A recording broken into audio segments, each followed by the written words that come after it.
আচ্ছা, নতুনরা যারা আছে তাদেরকে বলছি, আপনারা অনেকেই বলছেন যে আর ফেসবুকে কাজ করব না, অনেক দিন থেকে কাজ করছি কিন্তু কোনো সফলতা পাই না। এত তাড়াতাড়ি কি সফলতা পাবেন? যেমন আমি আমার কথাই বলি, আমি প্রায় মানে 6 থেকে 7 মাস হয়তো কষ্ট করেছি, আল্লাহর রহমতে এখন সফলতা পেয়েছি। তো এভাবেই আপনারা ধৈর্য ধরে কাজ করে যান, তাহলে সফলতা একদিন পাবেন। যে কাজে কিন্তু ধৈর্য আছে সে কাজের কিন্তু ফল অনেক মিষ্টি হয়। তাই আপনাদেরকে বলছি, ধৈর্য ধরে কাজ করে যান, ইনশাল্লাহ একদিন সফল হবেন। এদিক ওদিক না দেখে, অন্যের কোনো কথা না শুনে আর ফেসবুকে কাজ করতে আসলে কিন্তু অনেকেই অনেক রকম কথা বলবে।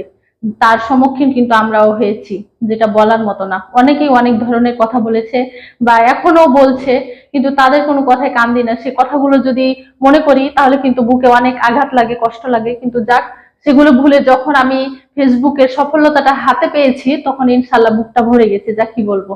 তো যাক, আপনাদেরকে বলি, আপনারা সবাই ধৈর্য ধরে কাজ করে যান, ইনশাল্লাহ একদিন সফলতা পাবেন, আমরা আছি আপনাদের পাশে।